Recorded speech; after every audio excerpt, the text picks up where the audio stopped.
Welcome to a special edition of the R-Rated podcast. Very excited because today I got to sit down with Mario, the founder of Wax Heaven, self-proclaimed #1 pinnacle obsessed blogger. But in reality, Mario is one of the all-time great sports card reporters. And for a podcast such as the R-Rated one that focuses on kind of the shadiness and scams of the hobby, well, getting to talk to one of the all-time great sports card reporters, certainly a treat. And Mario has been doing this, as you'll find out, even well before sports card radio was even around. So hope you enjoy, and hope you enjoyed as much as I did, and get talking to Mario.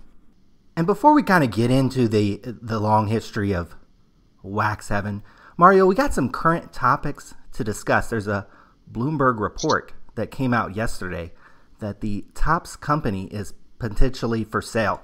And as somebody like yourself who's been around the hobby for such a long time, what did you think about that potential, Topps being for sale, and what was kind of your initial reaction? Well, I just found out about it maybe 2-3 hours ago. I'm not surprised because I love baseball cards. I've been collecting since 1989. But I just don't see a need for so many products. I mean, I look at baseball cards like magazines, and a lot of magazines, like famous, iconic magazines, have gone out of business or have gone to web-only versions. So I don't understand, why there's so much product, and especially just one company. So it wasn't a surprise. I would love more than anything for Upper Deck to buy Topps, because I think that would be the biggest, FU of all time if they were able to purchase them. I don't know what kind of money they have, but I mean, that would be the greatest, for Upper Deck to have Topps, their own cards, and Fleer. I think it would be completely, it would be awesome. It would be amazing. Even though, the later year Upper Deck cards, I wasn't really a fan of at all. I think they were starting to get a little lazy, and 2009 or 2008 SPX, it was just like everything was relying on memorabilia cards. They weren't like the Upper Deck that I fell in love with, but I mean, it would be absolutely awesome if they were able to buy them. We'll see what happens. Of course, I think it's just, just like a rumor right now, right? It's just a rumor, just a quick, looks like 2-paragraph article in Bloomberg, and perhaps maybe even that article was placed by some owners who are looking to cash out or reach some potential buyers at least. Do you have you mentioned Upper Deck, do you have a favorite Upper Deck product or set of all time? I think as far as beautiful base cards, 1990 Upper Deck is the greatest. They had such great photography. Look at the 89 Upper Deck, the Ken Griffey Jr., which is the most famous rookie card of that era. Right. And then look at the 1990 Upper Deck, which is so much nicer. Everything about it. But for me, I would say 97 SPX, which is the last year they used holograms. Okay. And then 1998 SPX, where it was a complete departure from the holograms. Every card was numbered. Every card was really thick. And it had this refractor-like shine to them and nobody bought them. I mean, I didn't know anybody who had 98 SPX, but they were. That's probably my favorite product from them. And everything they did in the I would say late 90s, I loved. Their stuff, 2008, when they were doing the Gaudi or they were doing all right masterpieces. It was all right, but I didn't like.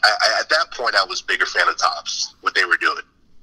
Yeah, wow, you're bringing back some great memories there of those late 90s Upper Deck sets. And I was working a card shop at that point, too. I was in high school, so I just remember all those products coming through the door, and there was just so much excitement in the hobby at that point. And jersey cards and autographs were kind of first starting to come into prominence there. So just a pretty exciting time in the hobby. But you know what else is exciting is Before we again get into the history of your site, you've got an explosive new podcast out with this very interesting character, I think, to put it mildly, James Card Cop McKay.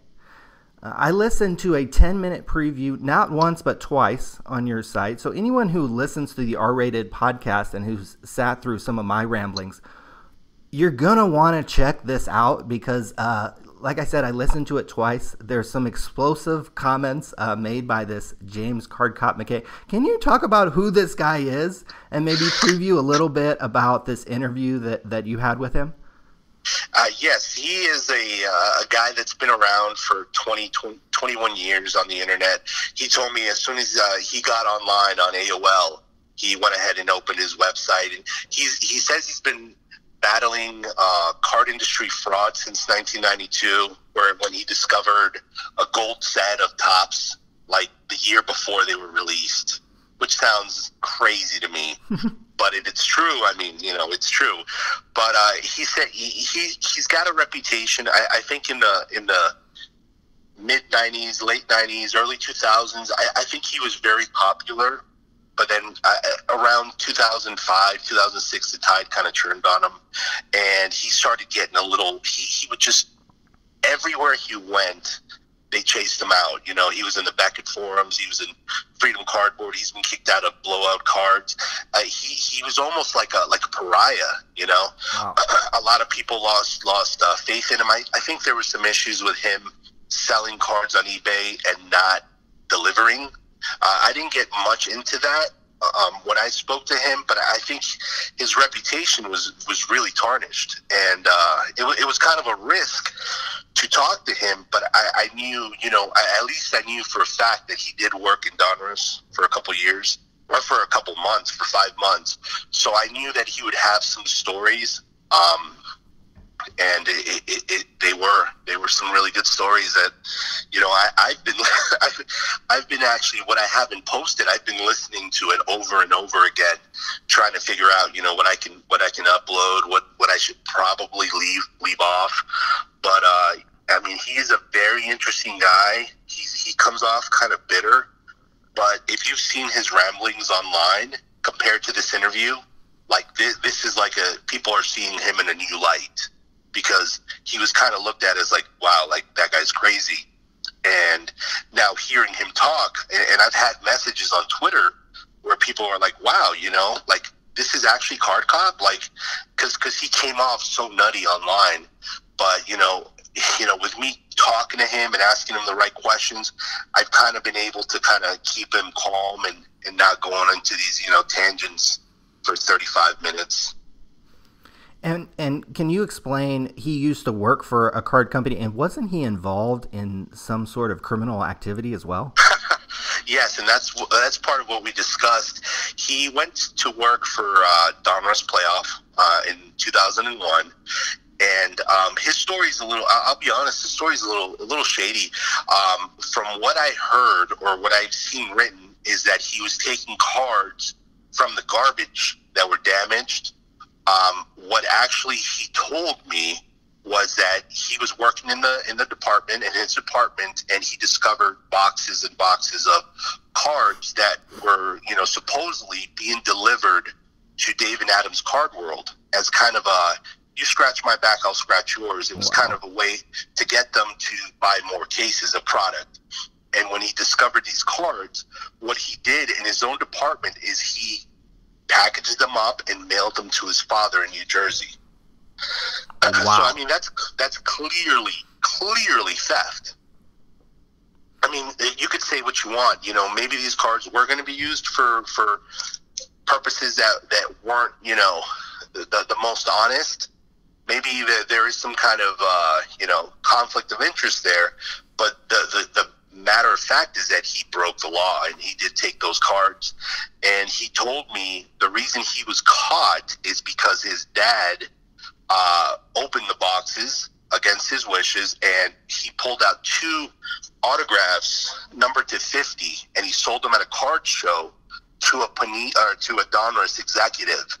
And the cards are so low numbered that, at back then, no collector, the odds were that no collector was going to have more than one of these cards. So they traced it back, and they figured out it was Card Cop who was stealing from them. Wow. So that is quite a remarkable story. And again, you kind of go into detail about some of these cards going out the back door, redemption cards being sold by the owner, single cards being sold to DA Card World or meant for DA Card World at the time, which was supposedly against license rules. McKay also provided some documents that you published on your site as well. Can you talk a little bit about those? Some of those were really interesting. It went into a little bit of detail about back, I believe it was in 2002, what some of these football players were paid for some of these sets. Can you talk about a little bit how you got those and what those are all about? Well, after our interview, which was like 2.5 hours, I asked him, I said, do you have any proof, any pictures of Donruss back then? And this is 2001, before camera phones, way before camera phones. So he told me, it was a really dark building. I didn't have money for a digital camera, which were kind of expensive at the time.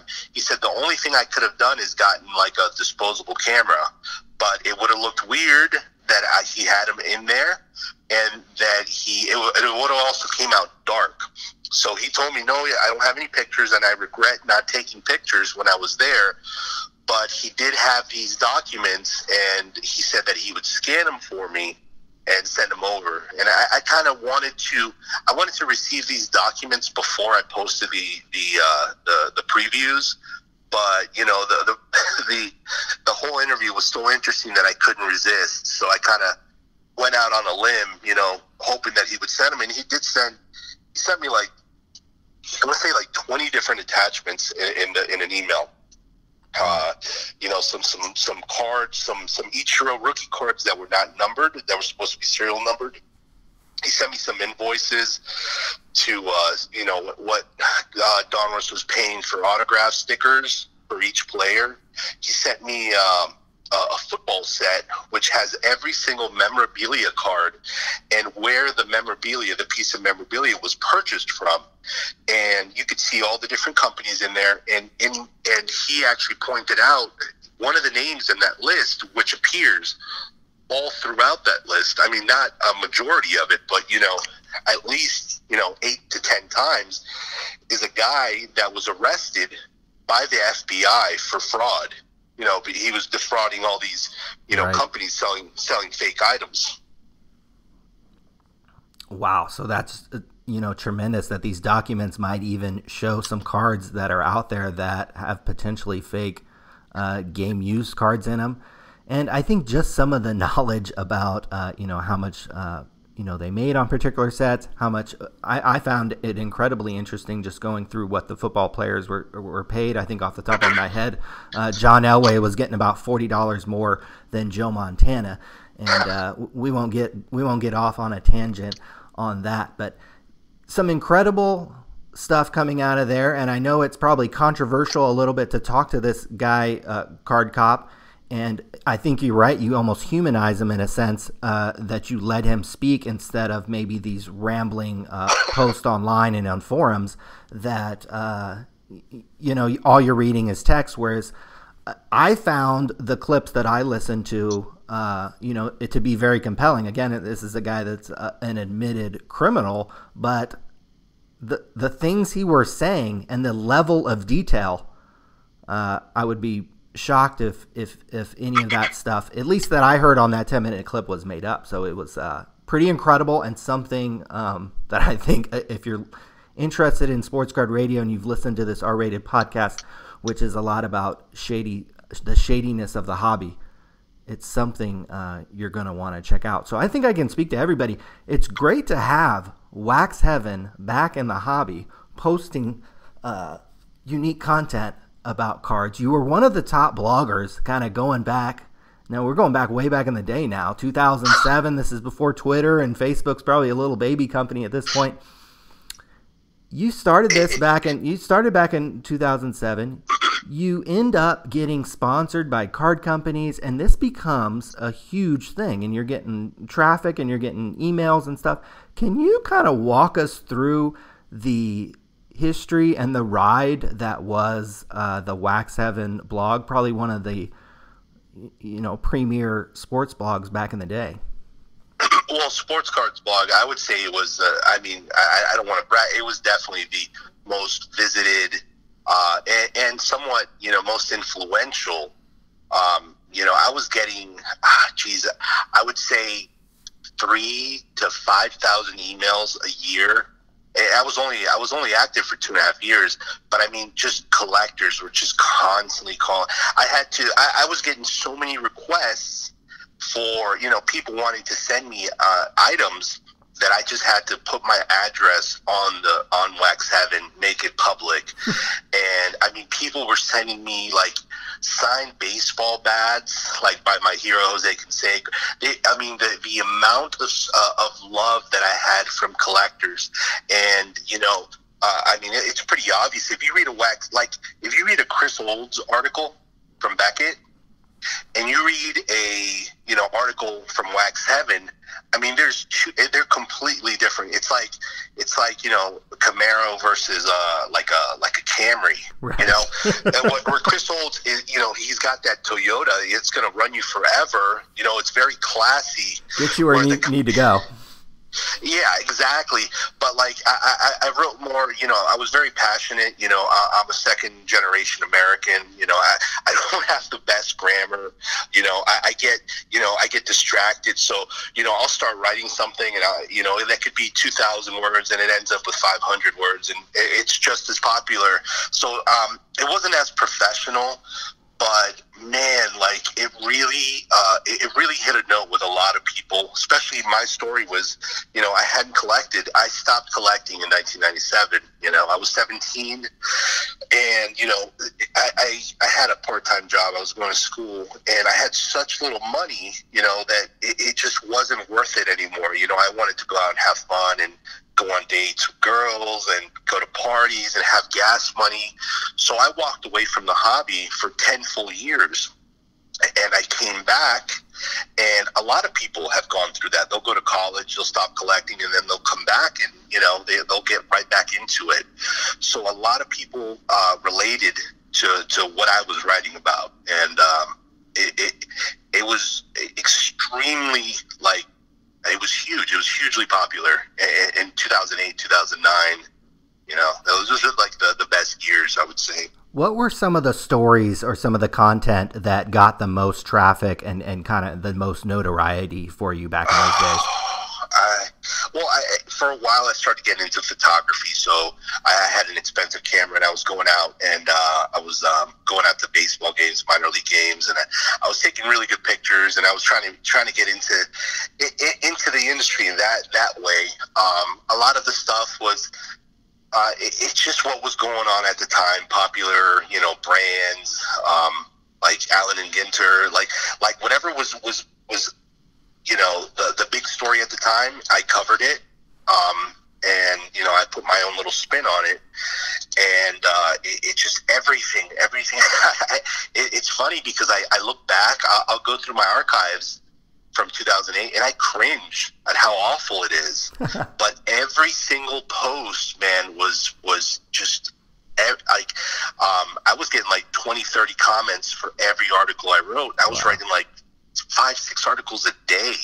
Wow. I quit my job. I ended up quitting my job and I just blogged. So it's completely different. When I came back in late December of last year. It's completely different. I think the blog, I think the blogging itself is probably kind of at the tail end of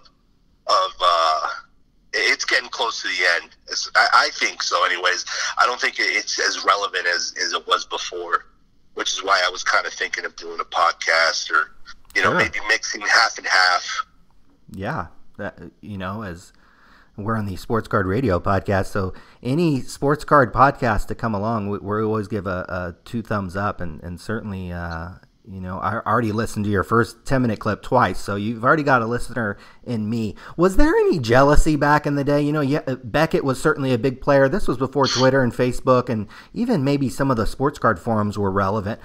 Did you face any kind of jealousy from some of the other people covering the news of the day back in those days? When I was a small fish, not at all. They embraced it. I had a couple of my articles published on the Beckett blog back when Eric Jenke and Tracy Hackler ran the blog. They absolutely loved it. They would leave comments on my post on my site. I'm actually at Wax Heaven, and I'm at the About page, and I have comments from the CEO and president of Beckett Media. Where it's, and I'm looking right at it. It says, "Nice job with this blog. I share your sentiments about the hobby, and I applaud you taking a stand. Good luck with your endeavor, and let us know how we can help." I mean, they loved us. They loved Wax Heaven because at the time there was only I want to say less than 10 card related blogs. There was Stale Gum, who's probably the most knowledgeable collector that I've ever met. But he's not the most friendly, you know, he's not, and he takes long breaks where he disappears and he doesn't blog for a year. There was the baseball card blog by Ben Henry, who was freaking brilliant. And there wasn't that many blogs, and you know, I found a way to stick out, you know, from the rest, you know, and they loved me until I started to surpass them. Like today, I don't know what the Beckett blog, they still have the blog there. I would imagine it probably does 5,000 to 10,000 or more hits per day. Probably so, yeah. But I would say easily. But, you know, back in the day, you know, I was putting them to shame. And, you know, and people who I thought were my friends were the first, from Beckett, for example, were the first people who stood up against me when, you know, I started to have a little more clout, and very small. I mean, at the end of the day, I'm a blogger. You know, I'm not making money off this. I don't have a magazine. I don't have a publication. You know, all I am is just writing. But I started to get a little attention from the card companies, and yeah, there was a quick, you know, change in attitude. And what did they try to do? What were the things that they tried to do to either thwart your access or kind of knock you down a peg in the sports blogger world? Well, my first relationship with a card company was Upper Deck. They were a fan from the beginning, and they reached out to me and they let me know. It was Chris Carlin. He was a fan, and he loved the articles. A lot of it was about the old Upper Deck products, so he loved it.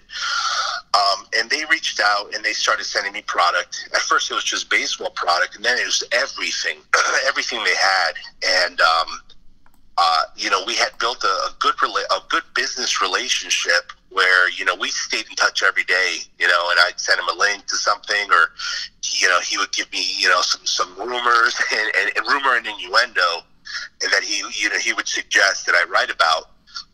But we were buddies, you know, and at about a year and a half, he told me, you know, that I think it was 2009 Upper Deck. It was their last baseball product. Mm-hmm. He told me that, you know, they were working on the mock-ups and that they were almost complete, and he offered to send them to me first before going into the magazine, before going into the Beckett blog, or whatever else was out at the time that was like official.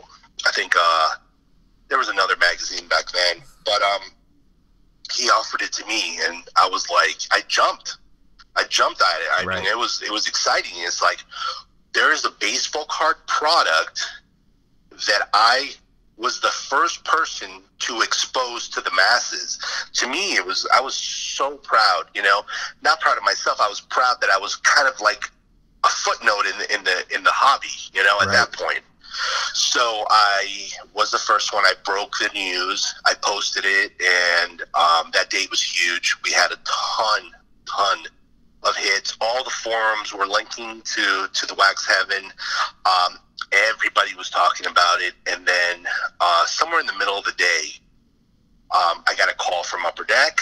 They said, you know, that Beckett was furious that they've been blowing up his phone because of this exclusive. Because not only did they not get the exclusive, they couldn't take the images from my site. Oh, wow. Because they're journalists, I'm a blogger. If I see something I like, I'm just going to steal it, you know? I don't have any integrity in that regard, but they're not going to take the images that I posted that everybody knows that I posted, and I didn't even, watermark or nothing. I just posted them. So they were furious, and I said, Chris, that's very disappointing. Just do me a favor and please tell me that Tracy Hackler isn't one of the people that is calling and bitching about it, because he told me they were furious. And I had probably the best relationship with Beckett with Tracy Hackler at the time. He was my Facebook friend, and we talked back and forth. He was like an Eminem fan, and I'm an Eminem fan, so we had that connection. And he was a guy that was in the industry that I wanted to be in. So I liked that. I liked having that relationship. It didn't stop me from ragging on Beckett if I had to. But it was a good relationship, and he told me, he's like, yep, he was one of the first ones that called. And at that point, I was like, holy cow, like, what the hell? Like, I honestly thought he was my friend. Looking back almost a decade later, I can understand why he was upset. They had a business to run, and I was just a blogger. So, I understand it a little bit more, but I'm still disappointed by it, Have you talked to Tracy or Chris, who are even still around in the industry? Have you talked to those guys either recently or since to kind of hash out any differences, or was that kind of how everything was left? That's how everything was left, and then that was also the end of my exclusives with Upper Deck. At that point, and we had talked about having more exclusives down the road, and that was the end of that. And my relationship with Upper Deck was forever changed. It was not the same at all. But Tracy, when I was reaching out, when I was trying to find Card Cop for this podcast, I reactivated my Facebook, which I don't use. I hate Facebook, but I reactivated it, and then he was still on my friends list. So I sent him a quick email asking him, I said, can I ask you a question? And my question was Pinnacle Brands related. I was going to ask if, there's still any Pinnacle Brand stuff in his corporate office. But before I could get a response, I deactivated the account because I had gotten a hold of Card Cop. So there was no need to deal with Facebook anymore. So no, we never spoke again. And like I said, my relationship with Upper Deck was strained at that point. We still kept in touch, but it was completely different. And actually, when I closed down Wax Heaven in 2009, late 2009, I called Upper Deck. I called Chris and I said, I want to have a contest at the end of Wax 7. Is there anything that you could send me that I can give away? And he's like, absolutely. And he's like, check your mail in a couple days. And a couple days later, there was a FedEx package from Upper Deck, Chris Carlin, and he wrote a nice little note, thanking me for my work with Wax 7. And in the package was 4 printing plates of one card of Manny Ramirez. So it was all 4 1-of-1 printing plates that he sent over. And I ended up doing a contest. We got I want to say 25,000 hits that day. Wow. Which was big back then, That's huge. We gave those printing plates away to one collector. So one collector has all 4. But which was great, and he's, since I started writing again, he's contacted me a couple of times by Twitter, but we haven't really spoken. Interesting. So you shut down the site. You have kind of a blowout contest. What was the decision to shut down the site? I was living with a girl who, I was having I was about to turn 30, and I was kind of having like a midlife crisis, and I was in a relationship for 4 years with someone that I didn't love. I had kind of just settled, and I had more fun with my baseball cards and my blogging than I did with her. So we were having these huge fights, and it was just a really toxic relationship. And then one day she had to go to like Chicago to do some work over there, and I just packed up my shit and left. And I left everything there. I just took my dog and my Jose Canseco collection and my clothes. Wow. And I left everything there. I mean, I'm talking about thousands and thousands and thousands of cards. And even unopened boxes that I haven't even had a chance to review. And I left without my computer, so I didn't have a way to write. So I think the final post, I like wrote it from like a library computer, like a public computer, and I found like this young, beautiful girl, and I fell in love, and I had a baby, and that I kind of was stuck in a jam, and unfortunately, the victim of it all was Wax Heaven, which is unfortunate because I literally closed it at its very peak. Yeah, I mean, it's just astonishing that you were getting, exclusive previews of Upper Deck's biggest set of the year at that time, which was the Series 1. Yeah, the flagship. I don't know if they called it Series 1 Upper Deck Baseball. I mean, that was huge, absolutely huge, to get that exclusive, and then you're shut down a few months later. But now you're back. So tell me about, now that you're back, what was that decision? Because it's been a few months. You've pretty explosive podcast with Mr. Card Cop here. You're back in action. You're putting up this unique content. What was this decision to re-enter not only the card world but the blogging world too? Well, I've had a lot of start and stops.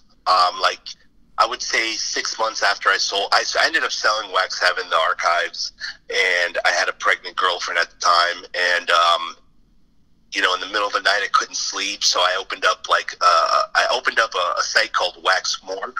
Can you hear me? Yep. I opened up a site called Wax Morgue, and I've done it a few times where I've tried different things, and after like a month or two I just lose interest. Right. So I've never been able to just it's like trying to capture lightning in a bottle. It's a one-time thing. In December of last year, 2017, I started going on eBay.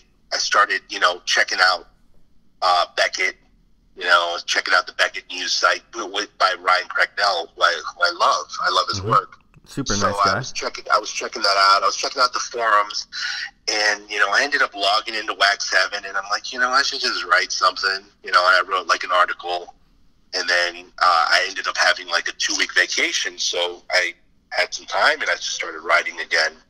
But it's completely different. I mean, I get like a small fraction of the traffic that I used to get, And I went back to like Blowout Cards forum, and nobody knew who I was.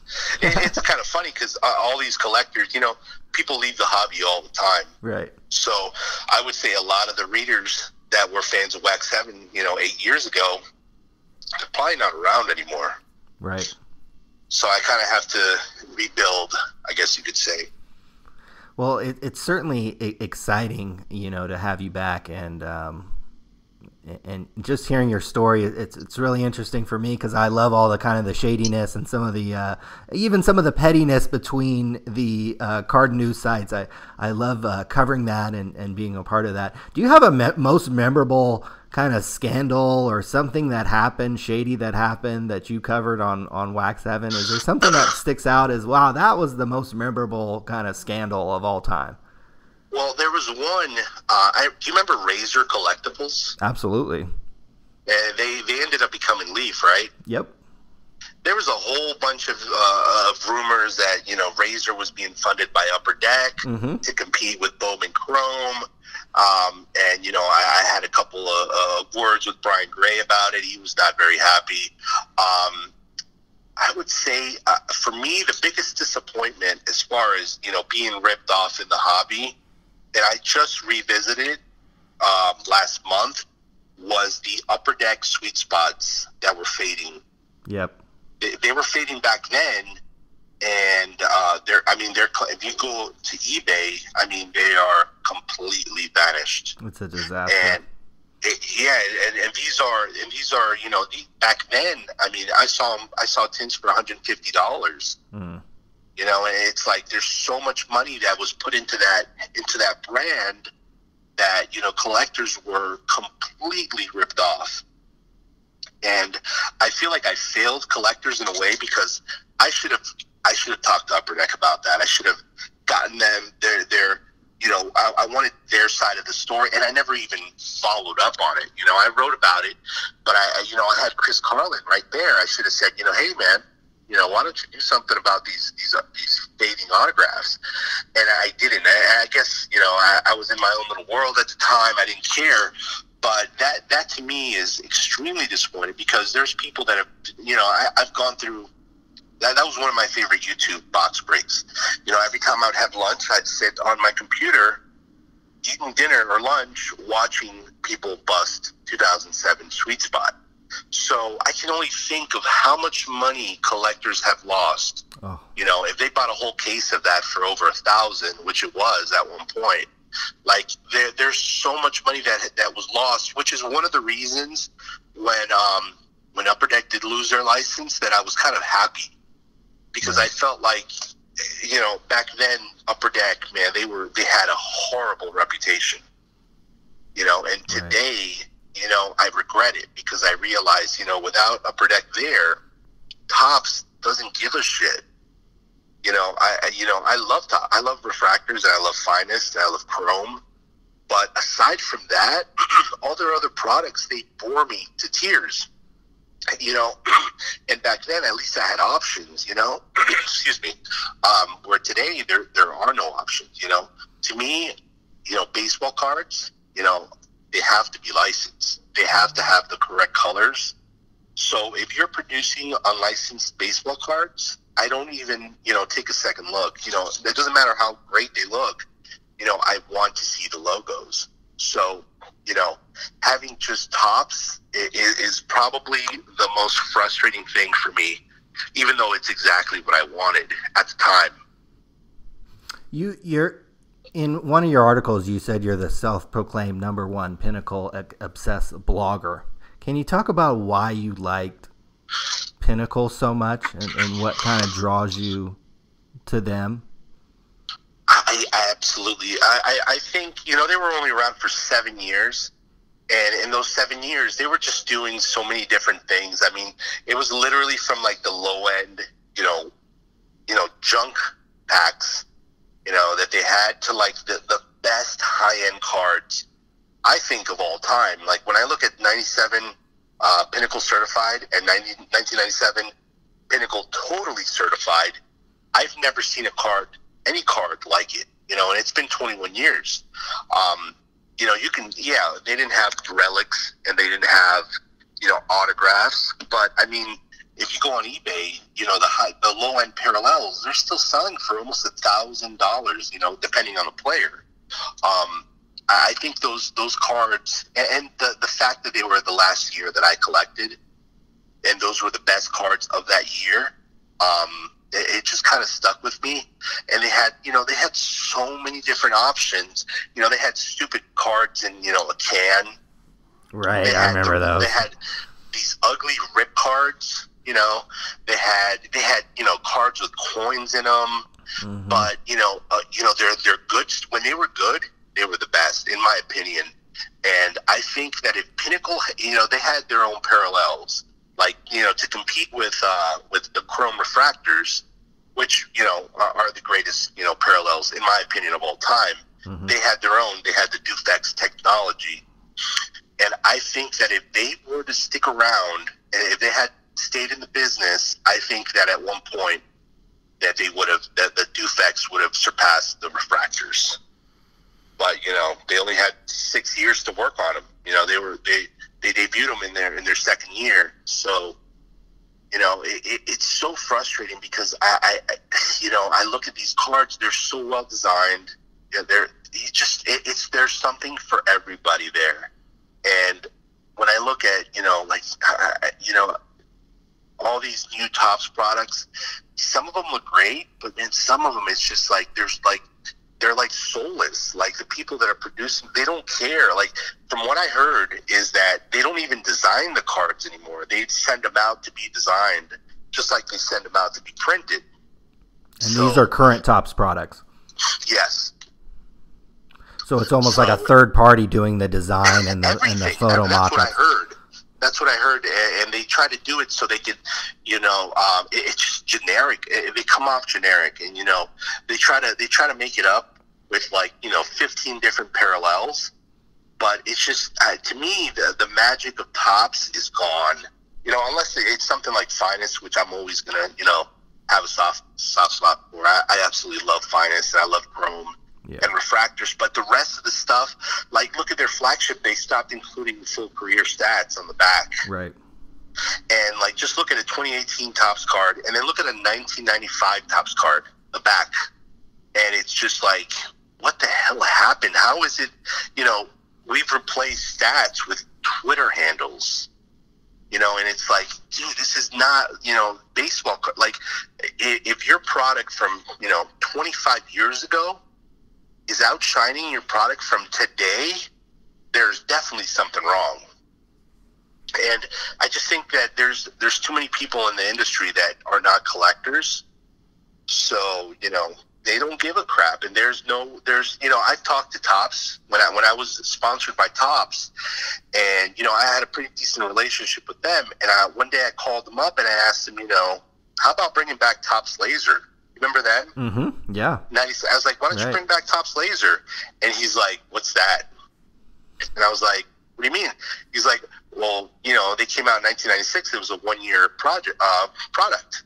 Right. He's like, oh, I don't know any products that from the only products I know are the ones that I've been here for. Right. And it was so disheartening because it's like, dude, like there's a whole line of products that are forgotten that collectors, that at this point you gotta chase the nostalgia, the money for nostalgia, because there's so many collectors from the 90s that would love to see some of those products brought back, and I think they did bring them back, right, for like an insert or something.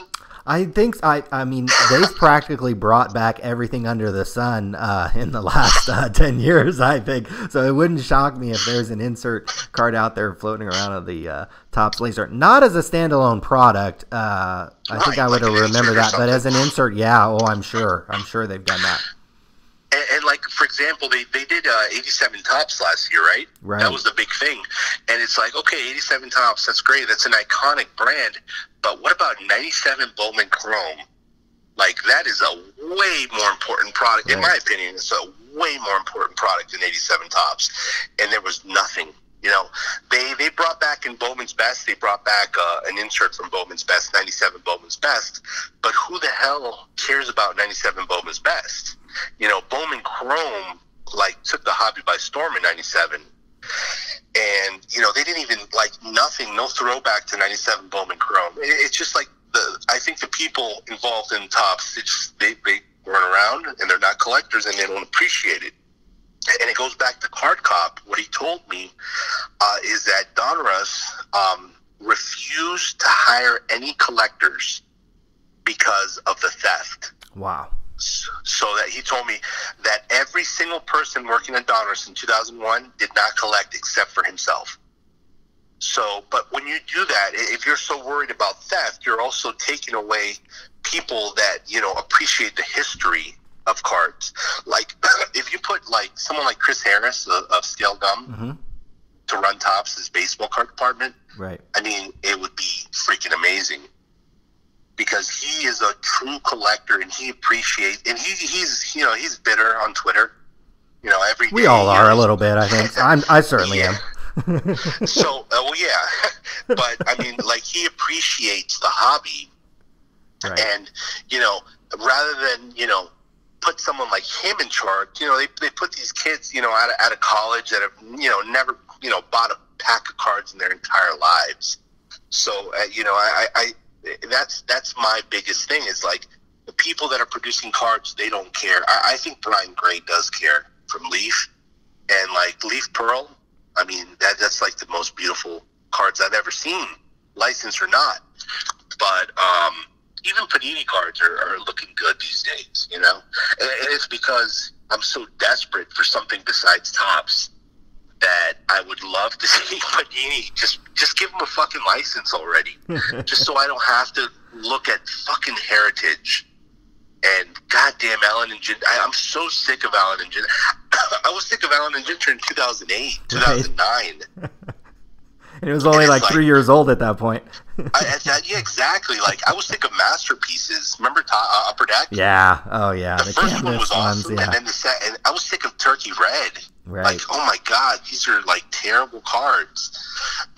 But, you know, when I came back to blogging, that was my thing. Is like, I want to be a Panini guy. I want to be a Donruss guy. They have Donruss. Right. I want them. And then I saw these ads that you guys were putting up on Twitter, and it completely broke my heart. And I think they run into the same problems as you described with Topps. A little bit of a lack of passion, a little bit of lack of care. And when you get all of the, or most of the licenses like they do, it stretches some of these employees really thin. So maybe some of these employees are passionate, maybe some of them are really good, but when you got a football, a NASCAR, a baseball, Dragon Ball Z, and all this plethora of product that Panini has to crank out week after week, the deadlines can get a little tight and a little stretch. So, you know, and that article, the article you're referring to, the Panini's Greatest Hits, where just kind of run through the litany of kind of mistakes that have happened since 2009. And kind of when I wrote that, it was all kind of coming to a head with the Dak Prescott auto pen situation. I will say that since that situation with the auto pen, I don't know if we've had a Panini scandal or kind of a flare-up. There's been some issues maybe with customer service and their website, and smaller issues, but certainly nothing, you know, on the level of Dak Prescott. So your current state of the hobby, you know, I think you've reading this pretty well, that there's a little bit of a lack of passion or motivation. Would you ever work for a card company if one of them called you up and wanted to hire you and employ you? Is that something you would think about or would do or consider? I think if the money was right, I think that was like my dream. I think, you know, at the height of Wax Heaven, I was kind of positioning myself for that, either with Topps or Upper Deck.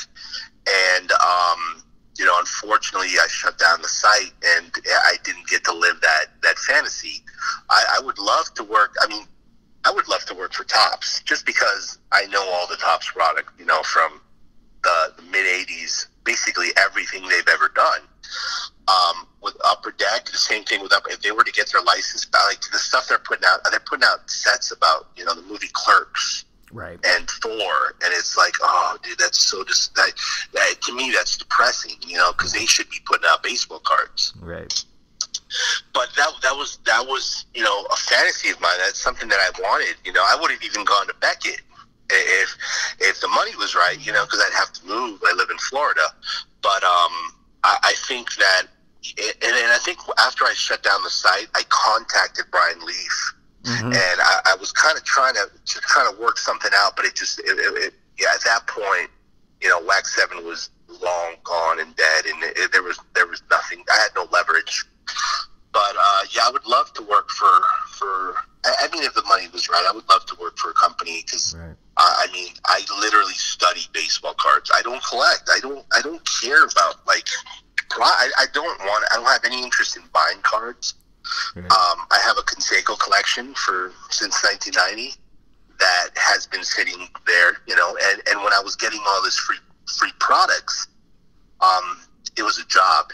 You know, even though I wasn't being paid for it, that's all it was. Like, I didn't have that much excitement for it. I prefer to cover the hobby than be in it as a collector. Right. So, I mean, you know, I had like a Beckett Almanac. That was like my Christmas gift to myself. And I literally would just sit in a chair and just look at all the different products over the years. And that, to me, was fun. So yeah, I mean, I would love to. I would love to work for. I don't know if there's any money in there anymore. Right. Like if Topps company itself is struggling, then what's the point? Right. Or yeah, what's the potential pay kind of scale that you could reach? I don't want to make $10 an hour, right, and have to try to live on the streets in New York, just to work at Topps. Yeah, no kidding. If you made $100,000 there, you might be broke. So I mean, in Manhattan. So yeah. So I don't know. I don't know what the future holds. I think if Upper Deck were to get their license back, that would be something I would pursue if there was an option there. And, I've lived in California before, so, I love it. But other than that, I don't think it's realistic. I think the glory days of the trading card industry, millionaires, are long gone. It might be. It certainly might be. It's so good to have you back covering the hobby. Can you tell everybody where to find you and, how they can kind of look at some of your old content and some of the new content that you're creating now? Well, I used to have waxheaven.com, the domain. Now it's like a body wax site or something. I don't know. I just have a WordPress. I would say the easiest way to find me is on Twitter, and that's at @VWaxHeaven. And from there, you could find a link to, my blog and to the SoundCloud page where, I plan to post more stuff. I think my next interview that I'm going to shoot for is Chris Carlin. Nice. Which might be difficult, but I really want to talk to him about the things that I should have talked to him about back then. Like talk to me about 2007, why did you put out the asterisk card? Do you remember the asterisk card? Oh my gosh, yes, of course. Like, why the fuck did I not mention that when, we were buddies? Like, why didn't I want to ask him about that. I want to ask him about Topps. I don't think that anybody in the industry is really open with you. I think to get these guys on your podcast and to get them to pay any attention to you or to even get them to get you free product, you kind of have to kiss their ass. Right. So I don't know if there'll ever be a second episode of my podcast, but if there is, it'll be Chris Carlin, and I'm going to grill him on, with respect, I'm going to grill him on Sweet Spot. I'm going to grill him on that stupid asterisk card. I'm going to grill him on everything, Wow, that would be a tremendous listen. And, Chris is I don't want to say a friend of Sports Card Radio because we sometimes battle back and forth on email, but it sounds like something, if you shot that to Chris, something like that might happen. I think that might be able to go down. Yeah, I would love it because, he's been there for 20 years. And that's the thing about Chris. He actually knows the product. Unlike Topps, right. When I was talking to Topps, I could go back and tell him, bring up a product, and he knew about it. Where, Topps, what do you mean? What is Topps laser? Right. And I'll always remember, I'll never forget that because I'm like, wow, this is not a collector who I'm talking to. This is just an executive. Right. But, yeah, that would be my dream, and I don't know if it'll ever happen, but that would definitely be episode number 2. Wow. Well, we're going to look forward to that. Mario, thank you so much for joining us today on the R-Rated podcast. Thank you very much for having me. And we'll see you next time. Yes, sir. Thank you.